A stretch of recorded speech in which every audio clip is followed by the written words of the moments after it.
ഒരു വമ്പൻ നവീകരണത്തിനൊരുങ്ങുകയാണ് ഇന്ത്യൻ വ്യോമസേന. ഇന്ത്യയുടെ BrahMos NG next generation BrahMos missile എത്താൻ പോകുന്നു. അത് നമ്മുടെ റാഫേലിൽ. ഡെസാൾട്ട് ഏവിയേഷനുമായുള്ള ഒരു സുപ്രധാന കരാറിനെ തുടർന്ന് ഇന്ത്യൻ വ്യോമസേനയും നാവികസേനയും BrahMos NG supersonic cruise missile നമ്മുടെ റാഫേൽ യുദ്ധവിമാനങ്ങളിൽ സംയോജിപ്പിക്കാൻ ഒരുങ്ങുകയാണ്. തദ്ദേശീയ ആയുധ സംവിധാനങ്ങളുടെ കൂടുതൽ സംയോജനത്തിലുള്ള ഇന്ത്യയുടെ ആവശ്യത്തോടെ ഇപ്പോൾ ഡസാൾട്ട് ഏവിയേഷൻ സമ്മതിച്ചിരിക്കുകയാണ്. ഇന്ത്യയുടെ മൾട്ടി പ്ലാറ്റ്ഫോം തന്ത്രത്തിൽ റാഫേലിന്റെ പങ്ക് വർദ്ധിപ്പിക്കുന്നതിൽ ഒരു നിർണായക ചുവടുവയ്പായിരിക്കും ഇത്. ബ്രഹ്മോസ് NG എത്താൻ പോകുന്നത് റാഫേലിൽ മാത്രമല്ല, സുഖോ 30 MK, തേജസ് മാർക്ക് 1 എന്നിവയിലുമായിരിക്കും. ബ്രഹ്മോസ് സൂപ്പർസോണിക് ക്രൂയിസ് മിസൈലിന്റെ ഭാരം കുറഞ്ഞതും ഒതുക്കമുള്ളതുമായ പതിപ്പാണ് ബ്രഹ്മോസ് NG.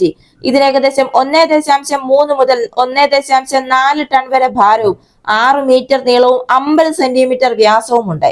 ഇതിന്റെ മുൻഗാമിയേക്കാൾ 50% ഭാരം കുറഞ്ഞതും 3 മീറ്റർ കുറവുമാണ്. ഇത്രയും ഭാരം കുറഞ്ഞതായതുകൊണ്ട് തന്നെ ഇതിന്റെ കഴിവിന് യാതൊരു കുറവും വരുന്നില്ല. ഇത് ഏകദേശം 290 കിലോമീറ്റർ ദൂരപരിധിയാണ് ഇതിനുള്ളത്.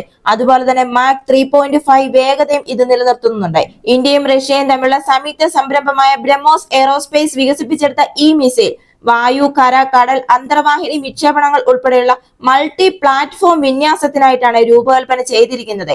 ഇതിന്റെ കുറഞ്ഞ റഡാർ ക്രോസ് സെക്ഷൻ AESA റഡാറുള്ള അഡ്വാൻസ്ഡ് സീക്കറും ഇതിന്റെ സ്റ്റെൽത്തും കൃത്യതയും വർദ്ധിപ്പിക്കുന്നു. ആധുനിക യുദ്ധത്തിനുള്ള ഒരു ശക്തമായ ആയുധമാക്കി ബ്രഹ്മോസ് NG മാറുന്നു. 8,000 കോടി ചെലവിൽ 400 ബ്രഹ്മോസ് NG മിസൈലുകൾ വാങ്ങാൻ IAF ഇതിനകം തന്നെ തീരുമാനിച്ചിരിക്കുന്നു. എക്സോസൈറ്റ് മിസൈൽ പോലുള്ള ഫ്രഞ്ച് യുദ്ധോപകരണങ്ങളാണ് ഇപ്പോൾ റാഫേലിൽ ഉപയോഗിച്ചു വരുന്നത്. ആ സ്ഥാനത്താണ് ഇപ്പോൾ ഇന്ത്യയുടെ ബ്രഹ്മോസ് NG എത്തുന്നത്.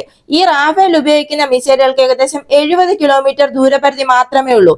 എന്നാൽ ഇവിടെ ബ്രഹ്മോസ് NG എത്തുന്നതോടുകൂടി ഈ ദൂരപരിധി എന്നത് 290 കിലോമീറ്റർ ആയി കൂടുന്നു. ഇതിന്റെ സൂപ്പർസോണിക് വേഗതയും ഗണ്യമായ നവീകരണവുമാണ് ഇത് നൽകുന്നത്.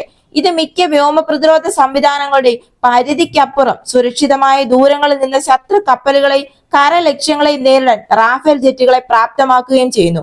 ഇങ്ങനെ ഈ ഇന്ത്യൻ ആയുധ സംവിധാനങ്ങളെ റാഫേലും റാഫേൽ C വേരിയന്റുകളിൽ സംയോജിപ്പിക്കുന്നതിന് ഡെസാൾട്ട് ഏവിയേഷൻ ഇപ്പോൾ സമ്മതം പ്രകടിപ്പിച്ചിരിക്കുകയാണ്. നമ്മുടെ INS വിക്രമാദിത്യ, INS വിക്രാന്ത് എന്നിവിടങ്ങളിൽ നിന്ന് പ്രവർത്തിക്കുന്ന നാവികസേനയുടെ 26 റാഫേൽ M ജെറ്റുകൾക്കും അതേപോലെ തന്നെ അംബാല, ഹസിമാര വ്യോമത്താവളങ്ങളിൽ നിലയുറപ്പിച്ചിരിക്കുന്ന IAFന്റെ 36 റാഫേൽ C ജെറ്റുകൾക്കും ബ്രഹ്മോസ് NG സംയോജിപ്പിക്കും എന്നാണ് പ്രതീക്ഷിക്കുന്നത്.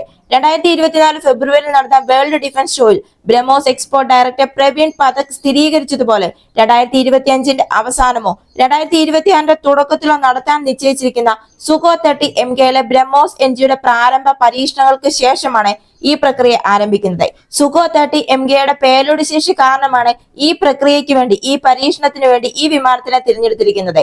അതായത് കനത്ത പേലോഡ് ശേഷി വഹിക്കാൻ ഇതിന് സാധിക്കും. അതുകൊണ്ട് തന്നെ 3 ബ്രഹ്മോസ് NG മിസൈലുകൾ വഹിക്കാനുള്ള കഴിവ് ഇതിനുണ്ട്. ഇതിന്റെ വിജയകരമായ പരീക്ഷണങ്ങൾക്ക് ശേഷം തേജസ് മാർക്ക് 1 റാഫേൽ ഫ്ലീറ്റുകളിലേക്ക് ഇതിനെ സംയോജിപ്പിക്കുകയും ചെയ്യും. അതായത് 2025 മുതൽ 83 തേജസ് മാർക്ക് 1 ഡെലിവറി ചെയ്യും എന്നാണ് പ്രതീക്ഷിക്കുന്നത്. ഈ തേജസ് മാർക്ക് 1-ലെല്ലാം ബ്രഹ്മോസ് NGയും ഉണ്ടായിരിക്കും. അതേസമയം റാഫേലിന്റെ കോൺഫിഗറേഷൻ പ്രാരംഭ ഘട്ടങ്ങളിൽ ഒരൊറ്റ മിസൈലിനെ പിന്തുണയ്ക്കും എന്നാണ് പ്രതീക്ഷിക്കുന്നത്. പ്രാരംഭ ഘട്ടത്തിന് ശേഷം ബ്രഹ്മോസ് NGയെ റാഫേലിൽ ഇരട്ട ലോഡ് ഔട്ടുകളിലേക്ക് സ്കെയിൽ ചെയ്യാൻ സാധ്യതയുമുണ്ട്. ഈ ബ്രഹ്മോസ് NGയുടെ ഉൽപാദനം ഉത്തർപ്രദേശിലെ ലക്നൌവിലുള്ള 200 ഏക്കർ വിസ്തൃതിയുള്ള ഒരു പുതിയ കേന്ദ്രത്തിലാണ് നടക്കുന്നത്.